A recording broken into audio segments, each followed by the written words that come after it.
मजाक और हम एक दूसरे के ऊपर ये बयानबाजी करें। हम चेक कर लें कि ह्यूमन वॉच क्या कह रही है और किसके बारे में कह रही है। हम चेक कर लें कि जेनोसाइड वॉच जो है उन्होंने क्या कहा है कि वहाँ पर क्या होने वाला है। ये कुलभूषण यादव था, जैसे आपने कहा, ये यहाँ क्या कर रहा था, किसके कहने पे कर रहा था। ये चाइनीज़ के ऊपर अटैक है, उनके ताने बाने कहाँ जाके मिलते हैं। तो ये जो बलूचिस्तान लिबरेशन आर्मी है, इसके पीछे कौन है। और बहुत तो अगर आप टेररिज्म ख़त्म करना चाहते हैं तो व्हाई नॉट, ये जो मैंने चीज़ें गिनवाई हैं इसको ख़त्म, सीज़ फायर करना है तो बैठे हमारे साथ, बताएं कि हम क्या कर रहे हैं और आप क्या कर रहे हैं और इसको ख़त्म कर देते हैं। अच्छा, ख़त्म हो जाएगा। दूसरा ये बात आप अपने जहन से निकाल दें कि आप किसी पावर के ज़रिए या किसी फ़ौजी धौंस से या हमें धमकियां देकर आप कोई भी अपना काम करवा सकते हैं। वो हम ऐसा रिएक्ट करेंगे कि आपके वहमो गुमान में भी नहीं होगा। और आपने देख लिया कि वो क्या हुआ था जब आपके जहाज़ों ने इधर आने की कोशिश की। इनकी कमाल इंपीरियल एरोगेंस है। वो एक साहब कहते हैं बड़े बड़े शहरों में छोटी छोटी बातें होती हैं। मुझे बताएं कौन से शहरों में सैकड़ों हज़ारों ख़वातीन की इस्मत दरी होती है, कहाँ पे रोज़ लोग मारे जाते हैं, हज़ारों लोग कहीं कैद होते हैं, कहाँ एक पूरी लाखों लोग एक खुली जेल में बंद हैं। और ये बात कहती मामूली बात है, आपका ऑब्सेशन है, छोड़ दें। दिस शोज़ की मेंटालिटी क्या है। वो ये मानने पर तैयार नहीं है कि वह रिलीज बेगेटरी कितनी है। वो नहीं मानते कि वो मज़हब के नाम पे क्या वहाँ पे कत्ल आदत हो रही है। हमें तो कह रहे हैं, हमें तो जो मसले मसाइल हैं, इनका सबसे बड़ा मसला ये है कि ये डिनाइल में है। Exactly it's a people in denial. और बिल्कुल हिंदुत्व वाली गेम चल पड़ी भी है। ठीक है, अब हमारा भी, लेकिन जवाब हमारा भी यही होगा कि पाकिस्तान इकोनॉमिकली स्ट्रॉन्ग हो। वो भी अपनी जाके इकोनॉमी बेचता है। हाँ, उसने सुनाया ना, देख लेती हमारे इतने बिलियन है, सब कुछ है, लेकिन हमारी डिस्टेबलाइजेशन में हमारे लोगों की जो माशाल्लाह कंट्रीब्यूशन है हमारी लीडरशिप्स की, वो है। लेकिन इंडिया का भी बहुत बड़ा हाथ है हमारी एफडीआई को इम्पैक्ट करने में। समझ देखिए, सबसे बड़ी बात यह है कि ये बात कर रहे होते हैं ये इतनी डबल स्टैंडर्ड्स है, मुनाफकत की एक हद होती है। देखिए, इमरान खान 19 अगस्त को उन्होंने ओथ लिया, 27 अगस्त को उन्होंने ख़त लिखा मोदी को, मोदी का रिस्पांस आया उसके बाद, और ये डिसाइड हुआ कि ऑन द साइड लाइन जो यूएन जनरल असम्बली के अंदर वज़राए ख़ारजा मिलेंगे। उसके बाद जब अगले ही रोज़ 20 तारीख को वहाँ से आ गया कि नहीं जी, 3 महीने पहले आपने बुरहान वानी शहीद जो है उनकी एक स्टैम्प निकाली थी, और उससे पहले कोई इल्ज़ाम लगाया कि जी कत्ल कर दिया था 2 साल। अरे भाई, अगर ये हुआ तो आपने एक्सेप्ट क्यों किया था? इसका मतलब है कि आप बातचीत करना नहीं चाहते, क्रिकेट आप खेलना नहीं चाहते, बायलैटरल आप बात नहीं करना चाहते। आप कश्मीर के अंदर 35A को रिवोक करके आप वहाँ पे चाहते क्या है कि मुसलमानों की वहाँ पे आबादी जो है, अददी ताकत कम हो, और आप वहाँ पे दूसरे मज़हब के, अपने मज़हब के लोग वहाँ पे बसाएं और वहाँ पे पॉलिटिक्स पे राज करें। ये कैसे ब्लेटेंटली आप कर रहे हैं? मुझे ये लगता है कि देखें, आपने कुलभूषण यादव का कहा, अभिनंदन हमने पकड़ा, इंट्रूड आपने किया, इंट्रूजन आपने किया, आपका पायलट हमने पकड़ा, वापस दिया इंसानों की बुनियाद पे। ये कह रही थी कि एक कैंसर के पेशेंट को उन्होंने वीज़ा दिया।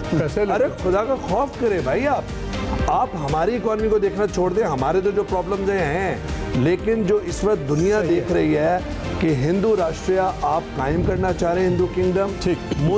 मोदी जो हैं वो अपने 1.4 बिलियन की को जो आबादी की है और इकोनॉमी की जो उनकी ताकत है, वो उसको बार्गेन चिप के तौर पे इस्तेमाल करें, कभी भी नहीं होगा कि वो कश्मीर के बारे में। ठीक है, अब इशू यहीं पे आ रहा है कि हमारा मसला ये है कि कश्मीर के हवाले से कश्मीर पे बात किए बगैर या कश्मीर के मसले के हल के बगैर या कश्मीरियों की बात सुने बगैर हम आगे नहीं बढ़ सकते इंडिया के साथ। इंडिया ये कह रहा है कश्मीर को छोड़ दें, बाकी बात करनी है तो कर लें, तो उस पर फिर वे आउट कोई बन सकता है या फिर ये स्टेलमेट ही रहेगा? मेरा ख्याल देखिए, इंडियंस को भी मालूम है कि जम्मू और कश्मीर के तनाज़े को हल किए बगैर मामलात आगे नहीं बढ़ सकते, लेकिन वो ये चाहते हैं कि आप उनके साथ इस वक्त बायलैटरली इंगेज हों, क्योंकि उनका हमेशा से ये टैक्टिक रहा है कि आपको बायलैटरली इंगेज करके कश्मीर के मसले को बैक बर्नर पे डाल दिया जाए। उनकी हमेशा से ये कोशिश रही। आप शिमला एग्रीमेंट की से देख लीजिए ना, ये कारगिल की बात कर रहे थे, शिमला एग्रीमेंट की जो पहली खिलाफवर्जी वो किसने की थी? वो 1984 में इन्होंने की थी, जब इन्होंने सियाचिन ग्लेशियर पे हमला किया था।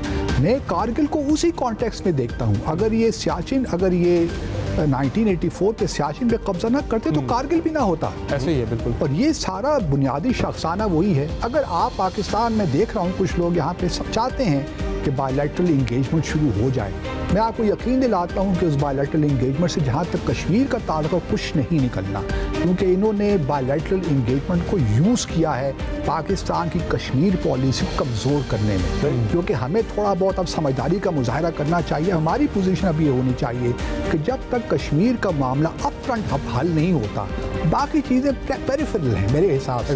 कश्मीर का मसला आप हल कर दें, सियाचिन भी नहीं रहेगा, सब क्रीक भी नहीं रहेगा, बाकी भी चीज़ें शुरू हो जाएंगी। वासिफ साहब एक इंटरेस्टिंग चीज़ और भी पॉइंट आउट की, वैसे लाइट डालें कि जब वो कह रहे थे स्टेबिलिटी रीजन में की है, उसमें बांग्लादेश का भी नाम ले रहे। बांग्लादेश का भी नाम, बांग्लादेश के साथ तो कॉन्फ्लिक्ट चलते रहे हैं। नेपाल में 3 महीने इन्होंने 215 में 3 महीने उसका इकोनॉमिक ब्लॉकेट किया, पेट्रोल भी बंद कर दिया, सब कुछ बंद कर दिया। वहाँ पे तेराई में इनका मदेशी एक ट्राइब था, कह रहे हमने स्टेबिलिटी दिया बांग्लादेश को, और भूटान जैसे मुल्क को उन्होंने सैटेलाइट बना के रखा हुआ, चाइना के साथ ताल्लुकात भी कायम नहीं करने दे रहे। तो ये एक बुली है, they are suffering from hubris, arrogance। ये मामला है इस वक्त। जो मैं ये समझता हूँ कि पहली बात जो बातचीत है वो मैं तो उसका हामी हूँ कि हमें बातचीत खोलनी सिर्फ, और ये नहीं कि पहले हल हो मसला फिर बातचीत हो। मसला हल करने के लिए बातचीत जरूरी है, लेकिन एक काम करना ज़रूरी है कि ये वहाँ पर जुल्म सितम बंद करें और वो एक माहौल नज़र आए कि जी उनके जब रेप पाकिस्तान ने ये शर्त रखी कि मिलिटराइजेशन करे, मैं आपको एक किस्म का मिलिट्री प्रेडिक्शन आपको मैं करता हूँ। जिस तरीके से एक बड़ी ताकत ने इस्तेमाल किया है यूक्रेन को और उसके बाद कोशिश कर रही है इस्तेमाल कर रही है ताइवान को, अनकरीब वो हिंदुस्तान को भी इस्तेमाल करेगी। और उनके साथ जो होने वाला है वो ये देखेंगे, या तो इनको अपनी तब्दील करनी पड़ेगी हिकमत अमली जो उनके साथ लैचअप हुए हैं अगेंस्ट चाइना, या फिर ये कि ये देखेंगे कि भी किस तरीके से वो मामलात होते हैं। तो अगर ये वाकई चाहते हैं हमारे साथ कोई अमन, जो हम भी चाहते हैं, जो सब पूरे उनके अवाम के लिए भी अच्छा है, हमारे अवाम के लिए भी अच्छा है, तो बैठना पड़ेगा, बात करनी पड़ेगी। लेकिन बात का चीज़ का माहौल बनाने के लिए बहुत ज़रूरी है कि ये जुल्म सितम वाली काम ख़त्म करें। बाकी कश्मीर का मसला एकदम तो हल नहीं होगा, आहिस्ता आहिस्ता ही होगा। लेकिन तो और एक मुख्तसर ये बात, लेकिन जो कश्मीर रिलेटेड CBMs थे ना 2005 और 2007 के, tourism across LOC, trade across LOC, उनको बिल्कुल बंद कर दिया भारत ने। ये भी उनका इंडिकेट करता है कि वो क्या सोचते हैं। ये बड़ा इंटरेस्टिंग स्टडी है अगर कोई करना चाहे कि जो कश्मीर रिलेटेड CBMs हैं उन पे कोई तवज्जो नहीं है। बाकी ये बात करते हैं कि ट्रेड, जनरल साहब ने 2-3 बार ही कहा हमारा टूट अंग है, वे है, वो है, इस पे तो बात ही नहीं हो सकती। They don't even pretend, वो तो प्रिटेंड भी नहीं करते कि कश्मीर एक इशू है। सर किस्सा मुख्तसर इसी पे कंक्लूड अगर एक जुमला बोले थे, जी देखिए इन्होंने 9 गुना डिफेंस बजट में बढ़ावा किया है कारगिल के उससे। एब्सोल्यूट। तो दूसरी बात ये कि sir third largest budget in the world, America, China, फिर भारत किसके खिलाफ? अगर हमारे साथ इनका ऑब्सेशन नहीं है तो किसको ठोकना है? वो चाइना वाला से तो मार खा के आगे। इंटेलेक्चुअल जो है वो कहते हैं कि चाइना से थ्रेट है और ये पाकिस्तान सेंट्रिक प्रोपेगेंडा करते हैं। इनका ये तो बताएंगे इनको है क्या मसला। कश्मीर का तो हमारे साथ मसला रहेगा और हमेशा रहेगा। देखिए आखिरी जुमला मैं बोलूँगा सबर कि 75 साल गुजर गए, हमारी बहुत है। 94 के अंदर we were world champion cricket के अंदर, वी वर वर्ल्ड चैंपियन